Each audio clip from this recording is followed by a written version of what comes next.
Hello po, magandang gabi, magandang umaga, maulang linggo po ha, para sa ating lahat. Ayan po, ingat po ang lahat sa bagyong Pepito.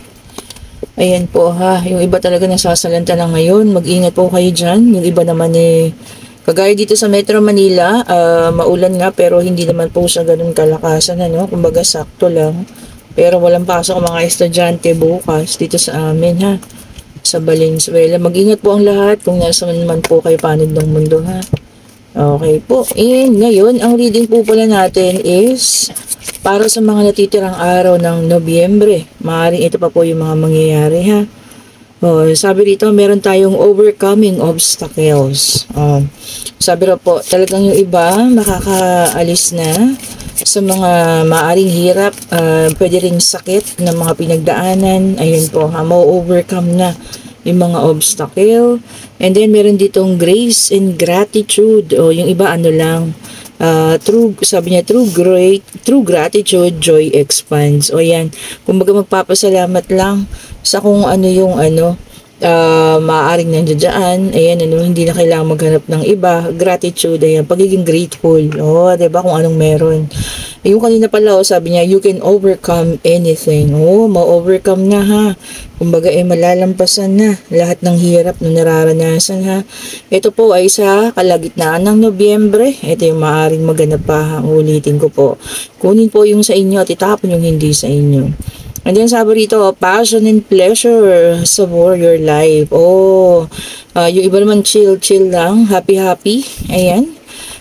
Magiging lang, no? May mga pupuntahang mga events. Ayan po ha. And ito, in the flow. So kung nakita nyo, no, Christmas season na, everything is smooth sailing. Smooth lang daw po. Kumbaga maayos, maganda, no? Hanggang siguro, pag na to, hanggang Disyembre na, kung saan masaya ang pakiramdam natin, medyo malamig na, festive, so yun po ha. Ayan ang mga paparating, tignan pa natin para sa ating lahat po ito ha. Positive ba naman as of the moment, itong apat na card na nilabas ng ating Sacred Traveler nabulol na naman tayo, Sacred Traveler Oracle card. Ayun, sensya na ha, buyoy po tayo Okay, so ayan ha.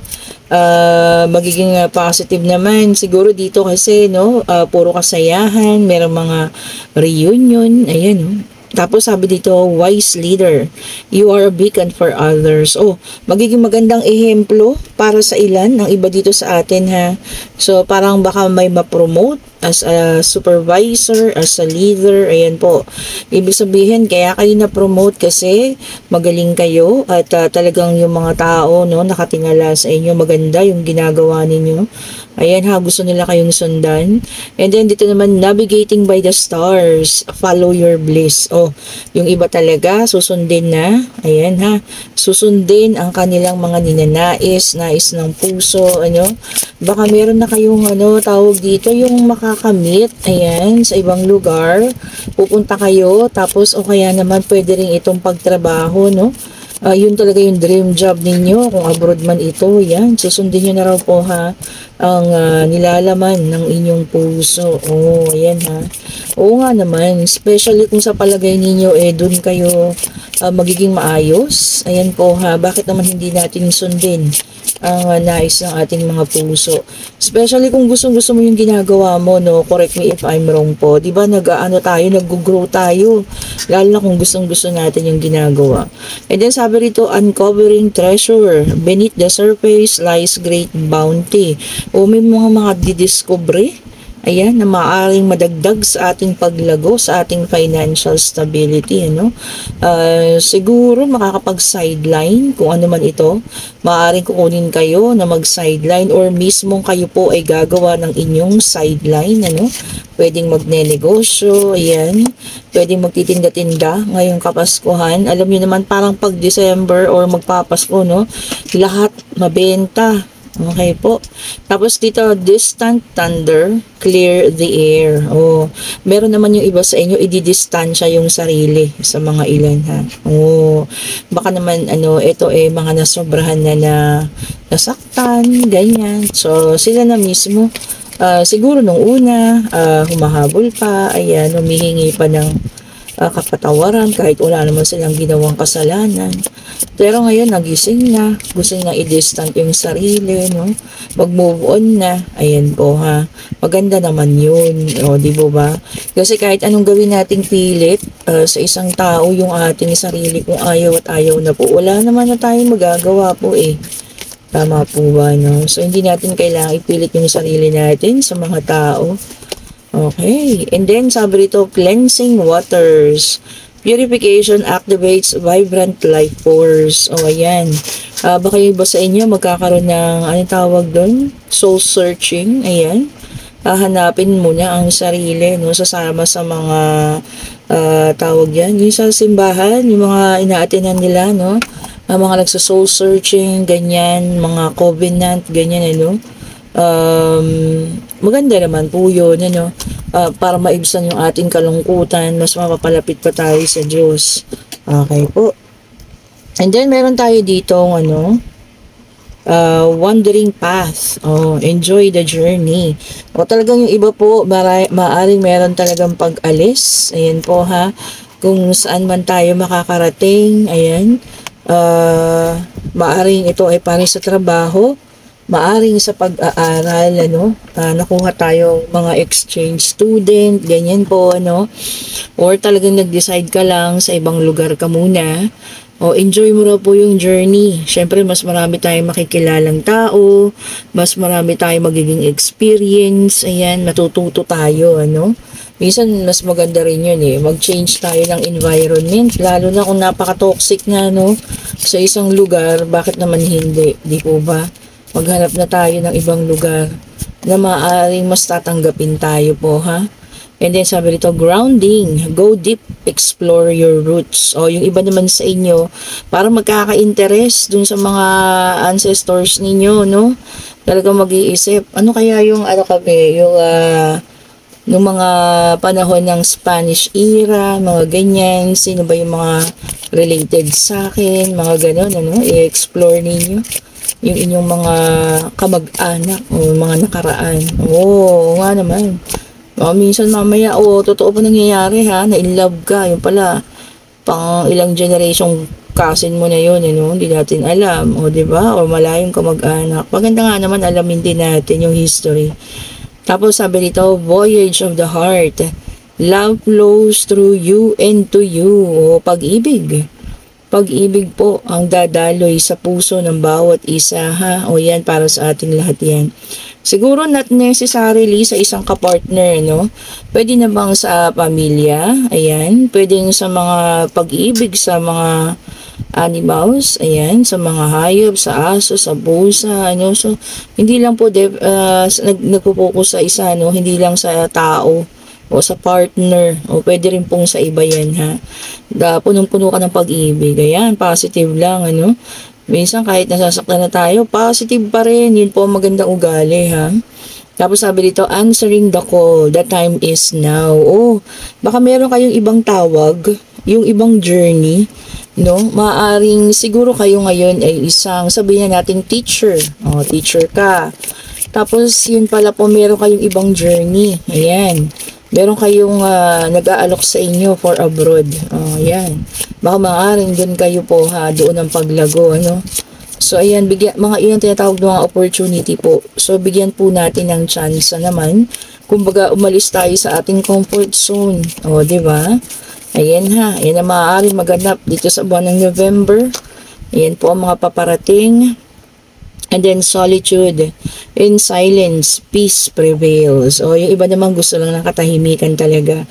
Kumbaga, ayaw muna makipag-socialize. Ayan. Gusto yung chill-chill lang sa isang lugar. Ayan. Kaya maraming magbe-meditate, ano. Self-healing ang tawag. Yung mga gusto ganun. And ito naman, vast vistas. Sabi dito, expand your horizons. Maaring ito siguro ay para sa paglago sa negosyo. Kung ikaw ay may business, ayan, makakapag-isip ka ng pag-expand ngayong November. Siyempre, malakas ang kitaan ngayon, ayan. Sabi ko nga, parang lahat ng bagay, lahat ng binibenta sa panahong ito na magde-December ay talagang kumikita, no? So, maaaring yung iba mag-expand pa, sasali sa mga bazaar-bazaar. O, ayan. Open natin, ha, yung mga possibilities na ganyan kung saan tayo lalago po.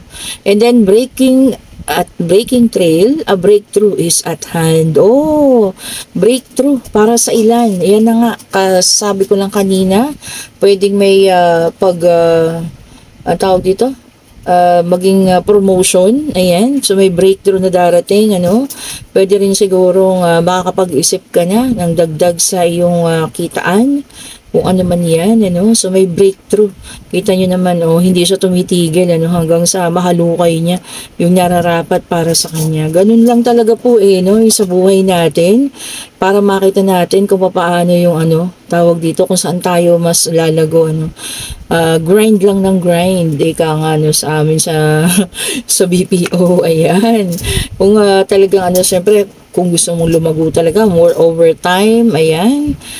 Syempre, mas dagdag yung sahod, o di po ba, no? Yun nga lang, no? Iwas-iwasan din natin talaga yung pangungutang. Kasi baka mamaya, sipag-sipag mo nga, dagdag din yung utang mo. Naku, mahirap po yung ganun, ha? Kasi parang trabaho mo, binibigay mo na lang sa, sa pagbabayad. O, di ba? O, napakahirap po nun, napakahirap po. And then, meron tayong Six of Pentacles, giving and receiving. O, tama naman. Kasi ang panahon na ito napapasok, pagbibigayan, ayan, at pagtanggap din naman, sabi rito, no, sharing wealth. O, baka ang iba sa atin, makakapag-share ng mga blessings na tanggap, ayan, magbibigay, mag-organize ng isang, gift giving, ayan po, ha. Maganda naman yung mga simulain na yan. And then, meron tayong Page of Swords. Okay po. Dito naman yung iba sa inyo. Magkakaroon ng negotiations. Ayan. Makikipag-usap na, no? Sabi dito, message contracts. So, meron magkakaroon ng kontrata. Baka pipirma na ng mga kontrata po, ha. Pwedeng sa trabaho, pwedeng sa business yan, kung anong mga kontrata po ito, no? Maaari ding contract signing, yan, mga mag-aartista dyan, ha? Baka meron na mga artista, no? Yan, so mga commercial, ayan po, ha? And then, meron tayong Five of Pentacles in reverse, which is an earth sign. So, yung pala kanina ay earth, air, and earth ulit. Ayan po.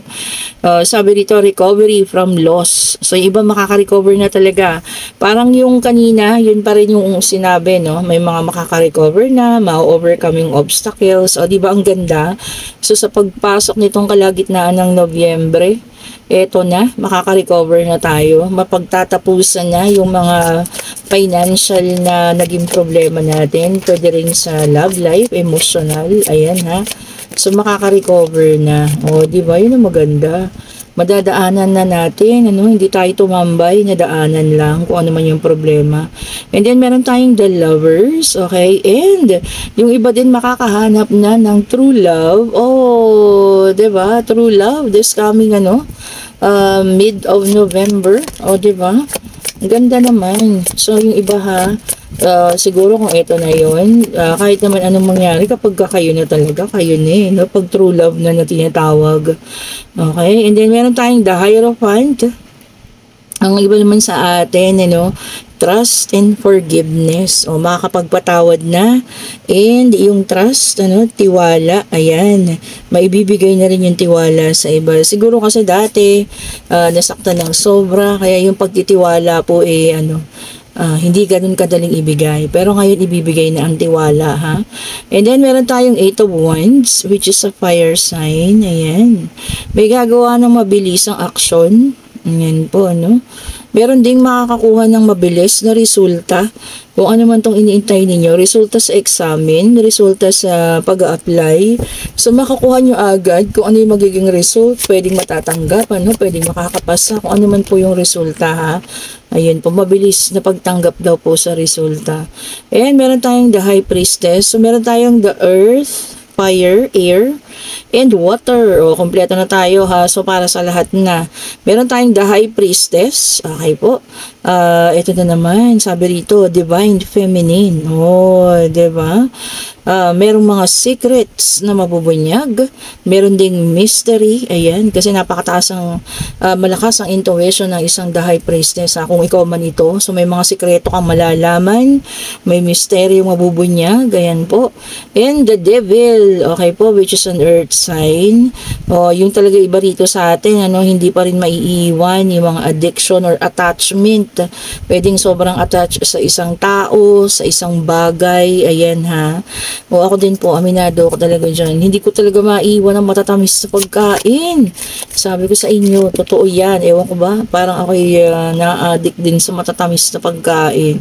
Yun siguro, no? May kanya-kanya talaga tayong weaknesses. Ayan. And then, meron tayo dito, Three of Swords. Ayan po. Yung iba sa inyo may transition, moving on, diba?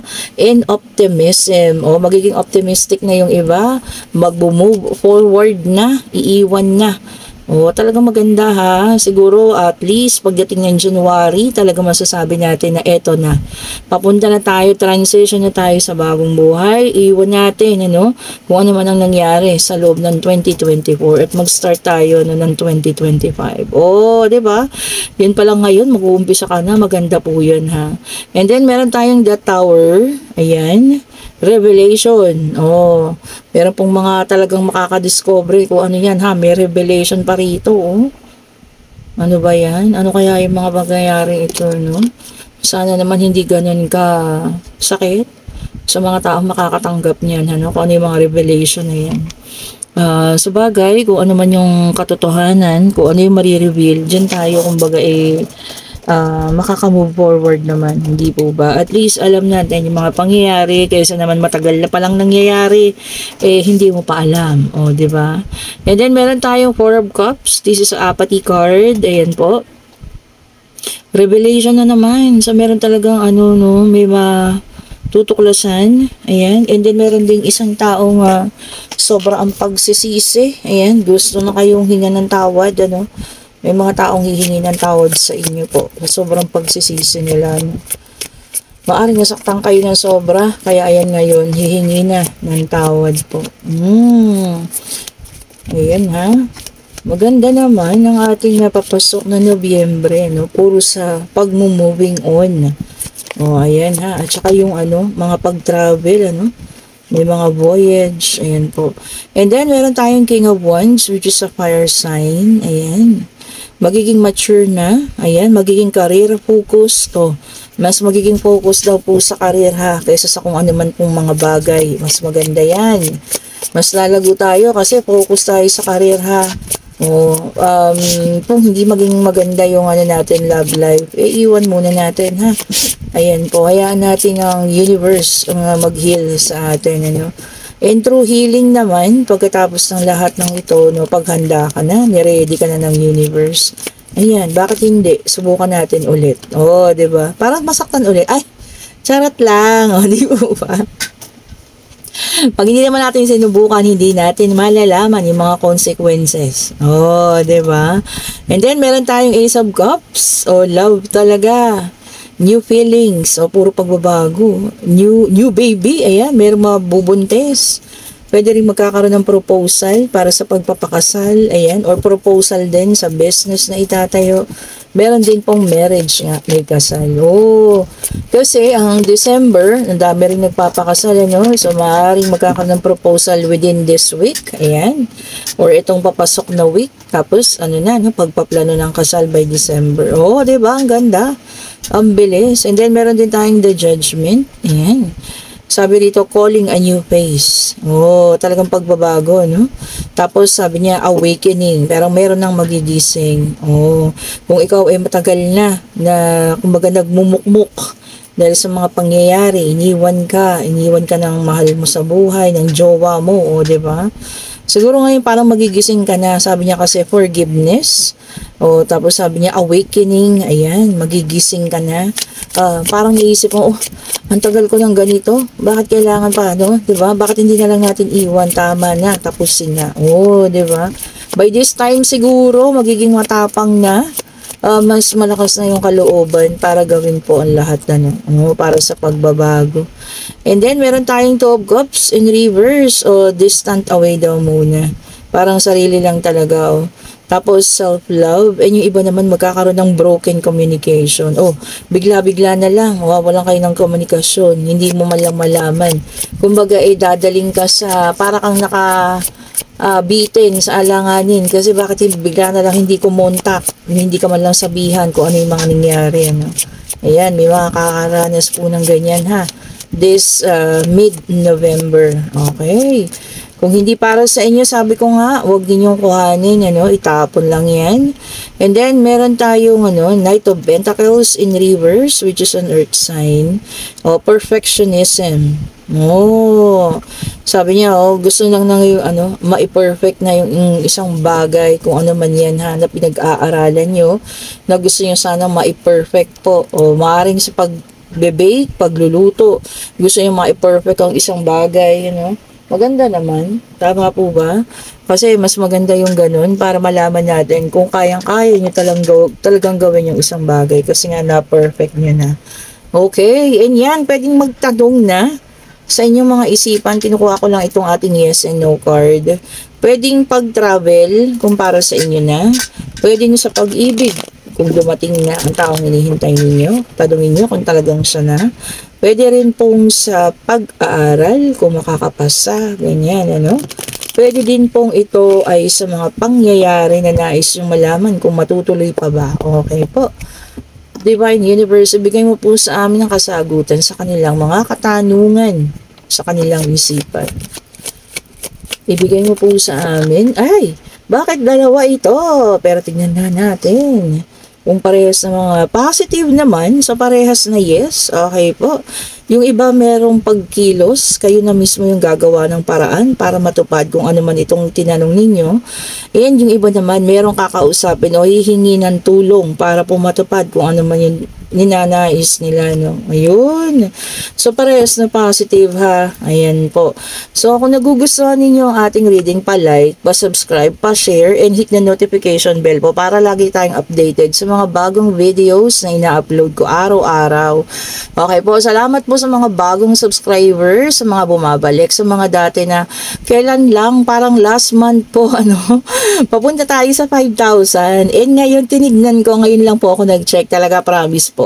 Parang 80 something or 90 something, papunta na tayo sa 6,000 subscribers. Thank you so much po Parang every month, 1,000 ng 1,000 nila dadagdag. Maraming salamat po sa inyong pagtitiwala, sa palagi ang panonood, sa mga nakaka-chat ko sa Messenger. Wala pong akong pinipili. Lahat kayo ay chinachat ko naman. Basta nag-chat kayo sa akin. Basta wag lang po yung mga hihingi ng numero kasi kung alam niyo po yun, hindi ako nagbibigay ng mga ganon. Kasi baka tayaan nyo ng napakalaking sobra tapos ako pa yung masisi po Kasi imbes na syempre panggamit niyo yung pera na yan, baka itaya nyo pa sa sugal, sa loto, mga ganyan. Imbes na panggastos nyo na lang. Diba? Tapos hindi nanalo. Naku, ako yung masisisi po. Wag po Wag nyo na po akong i-chat sa mga ganon. Hindi po ako nagre-reply. Okay po?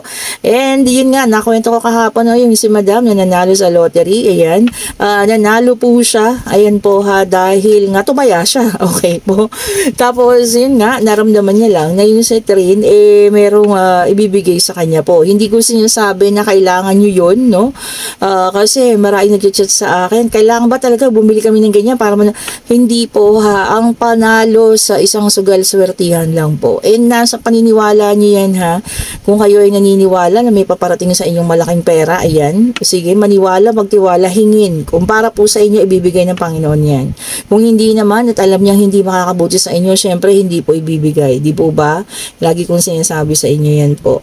Ayan, ayoko lang ng mga negative na nagchat-chat po sa akin Hindi po talaga ako nagre-reply kapag kabungad nyo pa lang ay sobrang negative na. Thank you so much po sa mga bumili ng bracelet kanina. Marami pong nag-orders. Ayan, thank you so much po ha. And sa mga may nais pa pong umorder ng ating mga evil eye, itong merchandise natin, ayan po. Nandiyan na po yung link sa aking comment section. Marami pa rin nagtatanong, pag binabasa ko yung mga ninyo, comments. Andyan po yung link, scroll down, scroll up nyo lang po. Ako po yung mismo nag-comment nung link. Click nyo lang yan. Ako po mismo yung makakausap ninyo about sa mga merchandise, and kung gusto nyo magpabook ng private reading po ha. Martes at Miyerkules na po ang ating araw ng pagre-reading. Ayan. Ibubook ko po kayo. Ayan. Pero meron pa rin akong pinapalusot, especially pag yung umaga, mga nasa abroad kasi syempre po umaga naman, gising pa naman tayo niyan. And meron pa rin po tayo mga bracelet ng ating rose quartz kung gusto nyo mag-focus sa pag-ibig. And ang tiger eye for wisdom and clarity. Ayan. Kung gusto nyo malaman ng mga intention ng mga taong gustong lumapit at pumasok sa buhay ninyo. And meron po tayong combination of tiger eye and black tourmaline. Ayan. Yung negative, ginagawa niyang positive, at syempre para sa clarity na din. And syempre, ang wala nang dapat pang patunayan pang citrine. Ayan, napaka-powerful citrine natin. Citrine mantra para sa ating ang tawag dyan, para sa ating financial stability. And ang ating black tourmaline turns negative energy into positive. And ang amethyst po, ayan, ang amethyst para sa kalusugan, good health, ayan, sa financial na rin. And meron tayong aventurine. Hindi ko po nalalagay sa ganito. Na sobrang busy ko. Meron tayong aventurine, ayan, para sa relationship, ayan, para maging smooth. Kung meron, medyo nagiging on the rocks ang ating mga relationship, kailangan yun ng aventurine po. Kulay green yun. And meron pa rin tayong black rose tourmaline po, para sa mga omens, sumpa-sumpa, ganyan, kung naniniwala kayo sa mga ganyan, para ma-reverse at back to sender yung mga yan. Okay po, pa-like, pa-subscribe, pa-share, and hit the notification bell. Sabi ko nga, para lagi tayong updated sa mga bagong videos. Kunin po yung para sa inyo, para sa kalagitnaan ng November, at itapon po yung hindi sa inyo ha. Have a great Sunday po. Stay safe, maulan. Ayan po, ingat sa pag-uwi kung mga pauwi pa lang. Bye-bye po.